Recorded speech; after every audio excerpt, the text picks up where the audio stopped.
Choose one, maging maganda o lipstick. Siyempre, ang pipiliin ko maging maganda. Aanin ko naman yung lipstick na yan kung pangit pa rin naman ako. Walang magbabago. 'Di ba?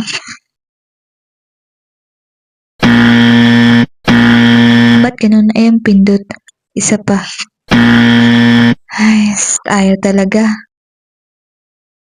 Ano gagawin ko? Lipstick na nga lang.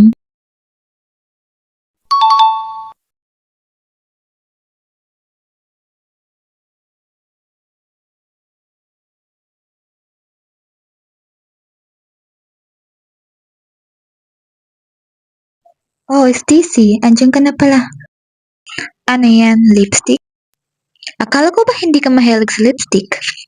Huwag mong sabihin yan yung napili mo. Tama ka, ito nga napili ko. Sayang nga eh, pagkakataon ko na sana gumanda. Pero ayun ang pindot. Para saan pa, di ba yung papili sa akin kung hindi ko na makukuha? Lipstick din naman pala ibibigay sa akin. Ay, kainis.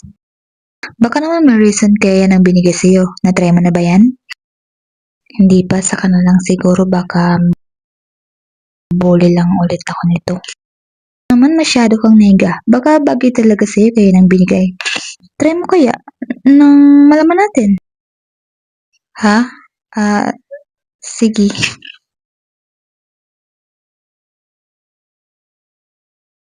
Speaking of pangit, sigurado ka bang hindi ka magmumukhang clown dyan?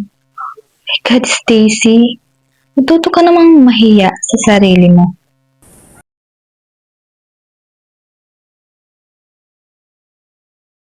Hoy Kayla, grabe ka naman sa kaibigan ko. Ikaw, maganda ka nga. Pero sobrang pangit naman ang ugali mo.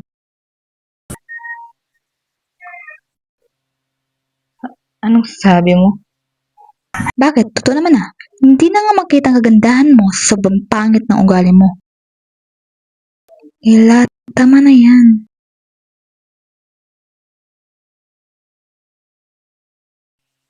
Ikaw?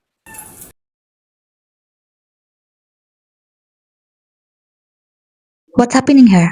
All of you sit down. I have an important announcement for your upcoming Christmas party.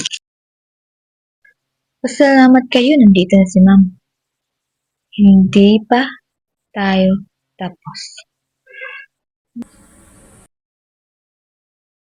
For your upcoming Christmas party, you can wear whatever you want, as long as something you already have, okay? But of course, we will also have a segment called Feast of the Night.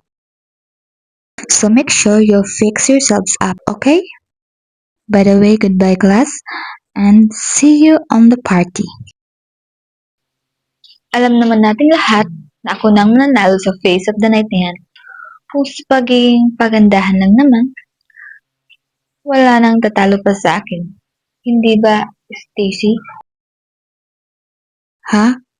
Oo, syempre naman.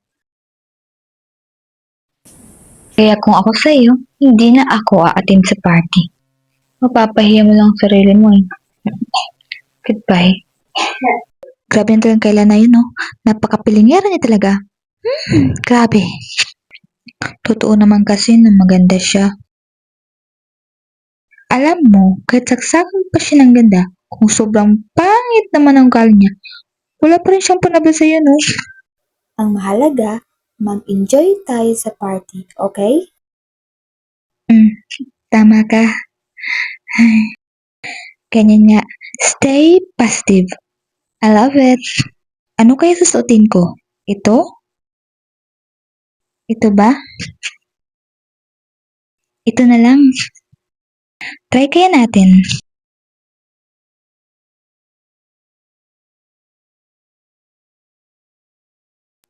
Ang ganda. Pero wala namang nagbago sa akin. Pangit pa rin ako. Pero sabi ni Ella, stay positive, always positive. Ito kayong lipstick. One weekend, di ko nagamit. Sayang naman, di ba, pinapili pa ako tapos di ko man nang gamitin. Try kaya natin ngayon.